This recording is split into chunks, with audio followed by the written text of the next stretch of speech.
कामगिरी करत कोर्टाच्या मामल्यामध्ये एका महिला आरोपीला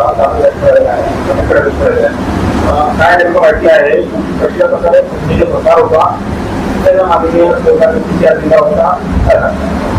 यामध्ये एक महिला आहे जिचं नाव आहे गीता सुनील धामणे आणि तिची एक सहकारी आहे. यांनी महिला बचत गट फंड कार्ड तयार केलेलं होतं आणि महिला बचत गट फंड कार्ड काढून त्यामध्ये दर महिन्याला ठराविक रक्कम गुंतवणूक करायची आणि त्याच्यावर दर महिन्याला 3% परतावा म्हणजे इयरली 36% परतावा त्यावर देणार अशी कमिटमेंट त्यांनी लोकांसोबत केलेली होती. याच्यामध्ये आतापर्यंत 18 महिला या पोलीस स्टेशनला अप्रोच झालेल्या आहेत आणि एक साधारणपणे 15 लाखाची फसवणूक या महिलांची झालेली आहे. या महिलांना कार्ड दिलं जायचं आणि कार्डमध्ये गुंतवणूक त्यामध्ये पैसे गुंतवणूक करण्यास सांगितली जायची. सर्व गुंतवणूक करणाऱ्या या महिला या धुनी भांडी करणाऱ्या किंवा काम करणाऱ्या आहेत आणि त्यांना अशा प्रकारे आमिष टाकून जास्त व्याजाचं किंवा जास्त परताव्याचं आमिष टाकून त्यांना इन्व्हेस्ट करायला सांगितलं जात होतं.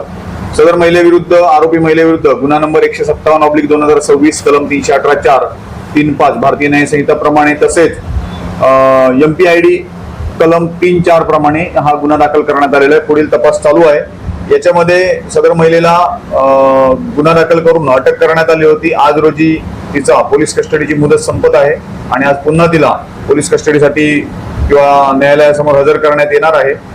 गुन्ह्याचा पुढील तपास चालू आहे. सर्व वरिष्ठ अधिकाऱ्यांच्या मार्गदर्शनाखाली मानकापूर पोलीस स्टेशनच्या टीमने ही कारवाई केलेली आहे. API निशा खोब्रागडे आणि त्यांची टीम आहे. त्यांनी गुन्हा दाखल करून त्यांच्याकडे तपास देण्यात आलेला आहे. याच्या माध्यमातून आपल्या चॅनलच्या माध्यमातून मी मानकापूर पोलीस स्टेशनच्या कार्यक्षेत्रातील नागरिकांना आवाहन करेन की अशा प्रकारे महिला बचत फंड कार्ड या चालवून सदर महिलेनं जर कोणाची फसवणूक केलेली असेल तर त्यांनी तात्काळ मानकापूर पोलिसांशी संपर्क साधायचा आहे.